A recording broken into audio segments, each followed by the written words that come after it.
नमस्कार, मैं राकेश परमार और आप देख रहे हैं महत्वपूर्ण मुद्दा।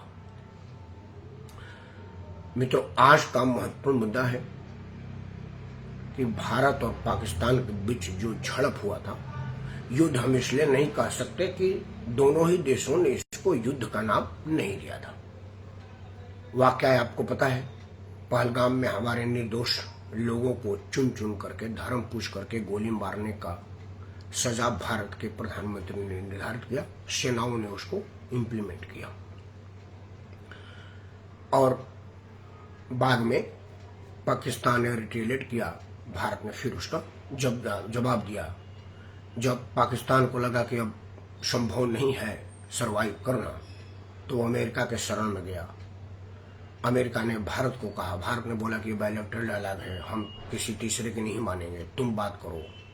तो वो बात की है और पाकिस्तान के निवेदन पर भारत ने युद्ध विराम की घोषणा की या झड़प विराम की घोषणा की, जो आप उसको कह सकते हैं। आदरणीय प्रेमनंद दीदी जी को सादर प्रणाम। अब दो तीन बातें उस दिन से ही चल रही हैं। असल में क्या था कि अब की बार कुछ बदला विपक्ष रहा। जैसे पिछले बार में पहले दिन से नकार रहे थे कि नहीं, कुछ हुआ ही नहीं। अब की बार नकारने वाली बात नहीं थी। तो अब की बार किसी भी तरह से नरेंद्र मोदी को कमतर करने की प्रयास हुआ, और वो राजनीतिक रूप से कोई बुराई भी नहीं है। हम राजनीति में है तो अपना राजनीति करेंगे, क्योंकि मेरा शुरू से मानना रहा है कि हमारे देश के नेताओं को राजनीतिक हित से मतलब है। राष्ट्र हित अगर उसमें गलती से हो जाए तो कोई दिक्कत नहीं, वरना प्रयास तो होता है कि अपना भला भला जमाए। और उसमें कोई अभी जो वर्तमान का विपक्ष है या जो अभी सत्ता पक्ष है वो भी आकर, क्योंकि हमारे यहाँ विपक्ष चरित्रहीन है, उसका कोई चरित्र नहीं है। सरकार का विरोध करना ही उसका एकमात्र चरित्र है, उसके लिए कुछ भी करेगा। तो कुछ चीजों की चर्चा है जिस पर हम भी कुछ बात करना चाहते हैं। मित्रों, मैं टीवी डिबेट में आता भी हूं और उसको देखता भी हूं। कुछ दिनों से टीवी डिबेट में दो तीन बातें बड़ा क्लियर हो गया। एक चैनल पर मैं था, वो सेना के मेजर जनरल स्तर के अधिकारी ने कहा, सीडी बख्शी साहब भी एक तरह थे जो मुंह फाड़ के, तो उनके बस हो तो पैदल जाकर के पाकिस्तान पर हाथ से ले जाकर के बम मारने जितना मुखर विरोध करते हैं। सिर्फ जीडी बख्शी साहब भी थे, वो उनके सीनियर हैं। उन्होंने कहा कि देखिए, यह कोई पहली बार नहीं है, लेकिन सर्जिकल स्ट्राइक शब्द पहली बार आया है। हम इसको अलग अलग नाम देते थे। उन्होंने कहा कि 3 बार तो मैं भाग लिया हूं इस तरह के कामों में। एक वाकया बताए कि एक बार हमारा जवान दौड़ता हुआ साहब गजब हो गए, वो फलाने हवलदार का मशीन गन लेके भाग गए। तो हम आए और कहे कि भाई बात पलटक तक ही रहनी चाहिए, शाम तक एक्शन हो जाना चाहिए। तो बोले कि शाम तक हम लोग गए और जा करके मार उड़ाए और अपना राइफल ले आए, उनको भी लेके आ गए। 4 लोगों को कुत्ते की तरह से घसीट कर लाए, बॉर्डर पर रखे और गोली मारे और कहा कि ये घुसपैठ कर रहे थे, हमने इसलिए इसको मार दिया, ताकि वो जो बाकी के लोगों को मारा गया है वो कवर अप हो सके। उससे एक बात स्पष्ट हो गई कि यह कोई पहली बार मोदी सरकार ने नहीं किया है। लेकिन मेरा चर्चा यहीं से शुरू होता है, इसी पर शुरू होता है। मित्रों, युद्ध हो ना हो, कोई झड़प भी हो, और अगर उसमें सेना का मनोबल ना बढ़ता हो तो बेकार है। हमारे यहाँ कहा जाता है ना कि जंगल में मोर नाचा किसने देखा। लेकिन यह भी बात है कि जो सेना के जिम्मे काम हो उसका गुणगान आप क्यों करेंगे, लेकिन हम क्यों नहीं करेंगे। भारत के कौन से संविधान में लिखा है कि सेना की तारीफ सार्वजनिक रूप से नहीं होनी चाहिए, सेना के मनोबल के लिए 4 बातें नहीं कही जानी चाहिए। यह नरेंद्र मोदी के काम करने का तरीका औरों को बेशक पसंद आवे ना आवे, कुछ चीज तो जरूर है जो मोदी में है और किसी में नहीं है। जैसे कोरोना के महाकाल में, उस दारुण विपदा के समय में माननीय प्रधानमंत्री ने कहा कि भाई एक बार ताली थाली जो मर्जी हो बजाओ डॉक्टरों के नाम। हालांकि उसका बड़ा मजाक उड़ाया गया कि उसे कोरोना भाग जाएगा। नहीं, कोरोना नहीं भाग गया। चिकित्सा क्षेत्र में लगे लोगों का मनोबल बढ़ेगा कि मेरा प्रधानमंत्री एक दिन मेरे लिए निर्धारित किया है और एक निश्चित समय दिया है जब पूरा देश के लोग उसके आह्वान पर ताली बजा रहे हैं। तो उससे क्या होगा, उसका मनोबल बढ़ेगा, क्योंकि चिकित्सा तो उसी को करना है। अगर वही डिमोरलाइज होगा तो क्या व्यवस्था करेगा। उसी तरह से भारत के प्रधानमंत्री ने सर्जिकल स्ट्राइक को देश भर को बताया कि तुम्हारी सेना कितनी पराक्रमी है और वो काम कर रही है। उससे देश में सेनाओं का सम्मान जो बढ़ा वो पहले नहीं था। पहले की सेना डिमोरलाइज थी, उसको लग रहा था कि हमको ड्यूटी करना है, मरे हमारे, मर जाए तो कुछ रुपये मिलेगा, मार दिए तो मेडल मिलेगा। लेकिन अब सम्मान मिल रहा है। अगर कोई हमारा सैनिक शहीद हो रहा है तो वो राजकीय सम्मान जैसा हो रहा है। गांव का ग्रामीण प्रतिनिधि हो या संसद का प्रतिनिधि हो, वहां उसके घर जाता है और श्रद्धांजलि अर्पित करता है, सलामी देता है। उससे उसके परिवार का नाम उस इलाके में होता है, उस सैनिक का सम्मान बढ़ता है और इसमें कोई बुराई नहीं है, होना ही चाहिए। अब आप इसको अपने राजनीतिक लाभ के लिए कहिए कि आप सेना का इस्तेमाल अपने वोट के लिए कर रहे हैं, तो क्यों ना करें। आखिर 26/11 में सेना का हाथ किसने बांधा था, प्रश्न तो उठेगा, क्योंकि यही सेना थी, यही पराक्रम था, यही सब कुछ था।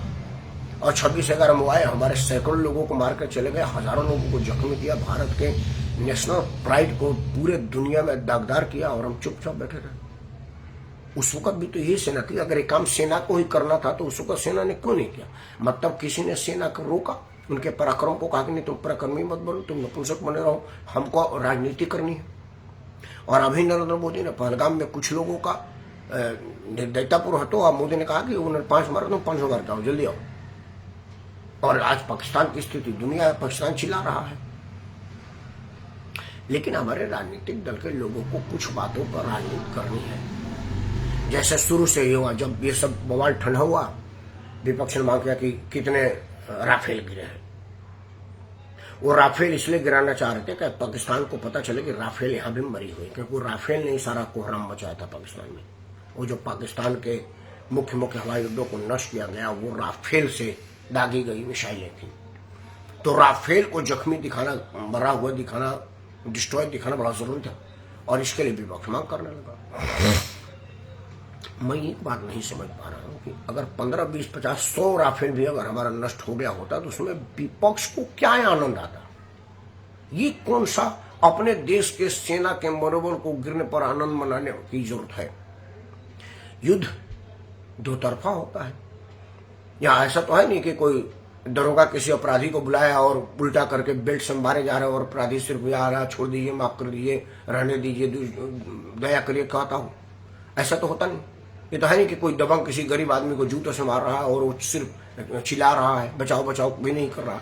ऐसा तो होता नहीं। दो देश में लड़ाई होगा तो जाहिर सी बात है कि वो उसका कुछ ज्यादा नुकसान होगा और किसी का कुछ कम नुकसान होगा। नुकसान तो होता ही, इसीलिए तो युद्ध को बुरा कहा गया है।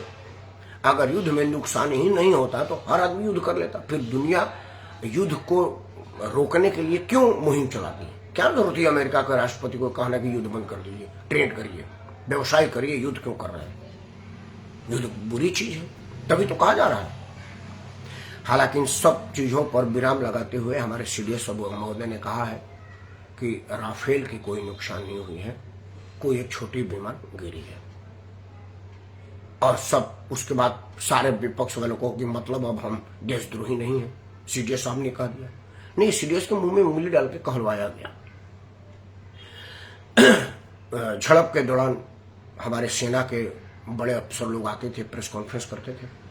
उसमें से एक वायुसेना के अफसर को पूछा गया कि क्या हमारा कोई राफेल गिरा है, तो उन्होंने बोला कि इस स्थिति में मैं कुछ भी कहना युद्ध को प्रभावित करने जैसा होगा। मैं यह दावा कर रहा हूं कि हमारा कोई भी पायलट असुरक्षित नहीं है, सारे होम बैक है। मतलब उनका कहना है कि भाई युद्ध में कोई जहाज गिरा मैं कहूंगा नहीं। हालांकि तभी संदेह हुआ था कि जरूर कोई जहाज का नुकसान हुआ है, क्योंकि यह कहने की क्या जरूरत है कि मैं इस विषय पर अभी कोई टिप्पणी नहीं करूंगा, युद्ध प्रभावित होगा, हमारा पायलट सुरक्षित है। मतलब जहाज गिर गए, पायलट इंजेक्ट करके बाहर निकल गया। भारत के विपक्ष के लोगों को यह जानना चाहिए कि अगर मैं माधव सीडीएस साहब ने कहा कि शायद 1 या 2 कोई छोटा विमान या कोई चीज गिरी है, मैं उससे आगे का 20 गिर गया होता, तो तो इसमें विपक्ष को खुश होने की क्या जरूरत थी?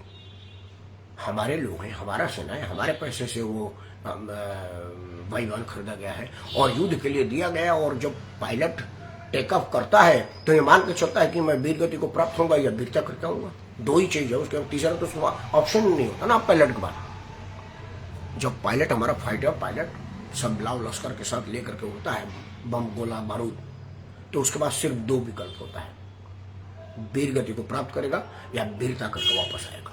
तीसरा विकल्प नहीं होता। ये तो हर पायलट जानता है। कभी नसीब खराब होता है तो आदमी वीर गति को प्राप्त होता है, कभी नसीब ठीक होता है तो मार के आ जाते हैं, क्योंकि तकनीक तो उधर भी है। इस युद्ध से या झड़प से बहुत कुछ भारत के पक्ष में रहा। मैं इसको पॉजिटिव वे में लेता हूं। 2 विमान गिरा, हल्का विमान गिरा, भारी विमान गिरा, मेरे लिए मैटर नहीं है, क्योंकि मैं ना तो गिद्ध हूं ना कसाई हूं कि लाशें गिना करूं, और ना ही मैं पाकिस्तान का एजेंट हूं कि भारत के नुकसान को पाकिस्तान में बताया करूं, और ना ही मुझे भारत के नुकसान से कोई खुशी होगी कि मैं खुश हूं कि चलो इतना ज्यादा नुकसान हो गया। लेकिन 2-3 चीजें जो चीज दुनिया को समझ में आ गई वो मैं आपको समझा करके वीडियो बंद करूंगा। पहला कि यह युद्ध भारत ने टोटल अपने तकनीकी क्षमताओं पर, दक्षताओं पर लड़ा, क्योंकि अब युद्ध सिर्फ तो गोला बारूद से नहीं हो रहा है, कई चरण पर युद्ध हो रहा है। सबसे ज्यादा युद्ध तकनीकी दक्षता पर लड़ा जा रहा है। हमारे टेक्नीशियनों ने, सॉफ्टवेयर इंजीनियरों ने, वायुयान विशेषज्ञों ने जिस तरह की क्षमता डेवलप की, उसका आज दुनिया लोहा मार रही है, और हम इतरा रहे हैं कि हमारे पास इतने दक्ष तकनीशियन, इंजीनियर और विशेषज्ञ हैं। उसके उलट पाकिस्तान के पास अपना कुछ भी नहीं था। वो चीन के रक्षा प्रणालियों पर इतरा रहा था, जो पहले ही साज भारत के वायुवीरों ने धराशायी कर दिया। वो तुर्की के ड्रोन पर घमंड कर रहा था, जो यहाँ पर कबूतर की तरह से तीरंदाज मार के गए। और आज तुर्की भी परेशान हो रहा है कि यार भारत में कितनी उन्नत किस्म की टेक्नोलॉजी डेवलप है कि हमारे सारे ही ड्रोन को ऐसे मार गई जैसे बहलिया कबूतर को मार देता है पहले सब प्रयास में। चीन को पता चला कि भाई हमारी एयर डिफेंस सिस्टम इतनी बुरी और बेकार है कि भारत का एक अदना सा इंजीनियर उसको भेज दिया और हमारा एयर डिफेंस सिस्टम को तबाह कर दिया। अमेरिका भी यह देख रहा था, चीन, जापान, फ्रांस, सारे तकनीकी विशेषज्ञ लोग भी यह देख रहे थे। अब दुनिया में हमारे विशेषज्ञों की मांग होगी, हमारे सॉफ्टवेयर की डिमांड होगी, हमारे तकनीकी में जो इस्तेमाल हुआ है उसको दुनिया मांगेगी, क्योंकि उसको युद्ध में एक्सपेरिमेंट हो गया है। एक होता है टेस्ट और एक होता है रियल। तो यह रियल टेस्ट हुआ है युद्ध में, और हम इसमें विजय हुए हैं, हमको बढ़त प्राप्त है। विपक्ष के लोग बस इतना ही माने कि 2 जहाज या 1 जहाज गिर जाने से भारत गरीब नहीं हो जाता, लेकिन दक्षता का कमी भी तो पता चलेगा। भाई कहाँ किसका क्यों हमारा वो जहाज नुकसान हुआ, उस पर भारत फिर काम करेगी, फिर हमारे इंजीनियर सब लगेंगे। लेकिन एक चीज जरूर जानना चाहिए कि क्या खोया क्या पाया, इसके विश्लेषण से ज्यादा क्यों खोया और क्यों पाया, इस पर चर्चा हो तो वो आगे के लिए सुविधाजनक होगा, लाभप्रद होगा। और यह हमारे तकनीशियन, हमारे विशेषज्ञ, हमारे इंजीनियर, हमारे पायलट और रक्षा विशेषज्ञ इस विषय पर काम कर रहे होंगे, क्योंकि वो लोग राजनीतिक नहीं है, राष्ट्रभक्त है। तो उन पर भरोसा करते हुए मैं अपने वाणी को विश्राम देता हूँ और आपसे प्रार्थना करता हूँ कि अपना अकल लगाएं, बहकाव में बिल्कुल रहें, क्योंकि विपक्ष बहकाती है, अपना काम बनाती है। इन्हीं सब साथ मैं राकेश प्रवाल आप सबको स्वागत कर रहा हूँ। जय हिंद, वंदे मातरम और भारत माता की जय।